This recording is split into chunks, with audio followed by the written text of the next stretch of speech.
In the foreign land, under a powerful empire, lived a young Jewish orphan girl. She had no royal blood, no powerful family, no crown. Her name was Esther. But heaven had written her story long before the palace ever knew her name. In the kingdom of Persia, ruled by Ahasuerus, a grand feast filled the palace with laughter and pride. But when Queen Vashti refused the king's command, the celebration turned to outrage.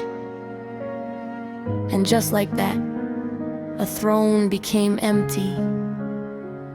The king began searching for a new queen.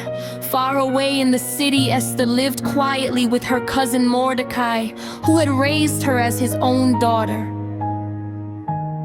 She was beautiful, but more than that, she was gentle, wise, humble. And soon, she was taken to the palace. Among many young women, Esther found favor. Her grace was different, her spirit was calm. When the king saw her, he chose her. A crown was placed upon her head, but Esther kept one secret. She did not reveal she was Jewish. Mordecai had warned her to wait. Sometimes wisdom is knowing when to speak and when to be silent.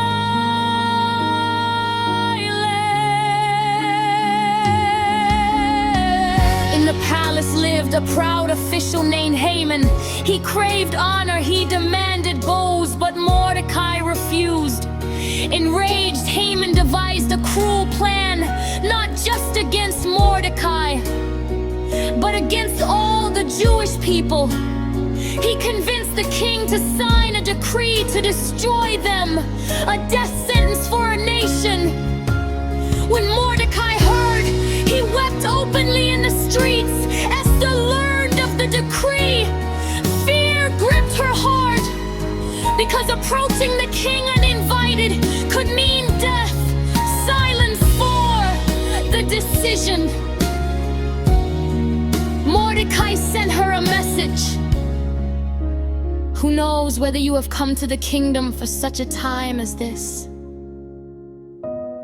Those words echoed in her soul.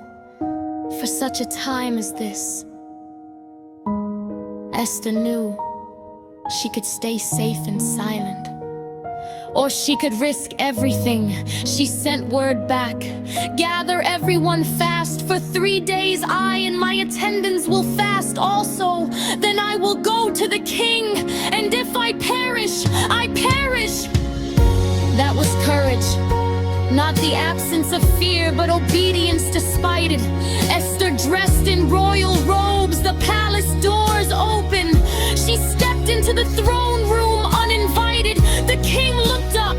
Silence filled the air. One gesture could end her life.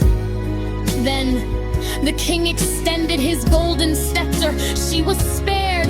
Relief flooded her soul. Assigned 6 wisdom and straight a key. Esther did not accuse immediately. She invited the king and Haman to a banquet. Then another. She waited for the right moment. Courage needs wisdom. Finally, at the second banquet, she revealed her identity. With my life as my request, spare my people. Shock filled the room. The king realized Haman's wicked plot. Justice turned the tables. The very trap Haman built became his downfall. The decree was reversed. The Jewish people were saved. Mourning turned to celebration. Fear turned to joy. And Esther, the orphan girl, became the brave queen who changed history. And lessons from Esther are positioned for a purpose. Sometimes where you are right now is not an accident. You may be there for such a time as this. Courage is handing despite fear. Esther was afraid, but she moved anyway. Bravery is not the absence of fear. Wisdom and timing matter. She didn't rush. She waited for the right moment. Fasting and unity brings strength. She didn't stand alone. She asked others to fast and pray. God's name is never mentioned in Esther's story. Never's hand is everywhere. Maybe you feel small, unnoticed, unqualified. But Esther was once an orphan girl too. And when the moment came, she stood up. Maybe you are exactly where you need to be for such a time as this.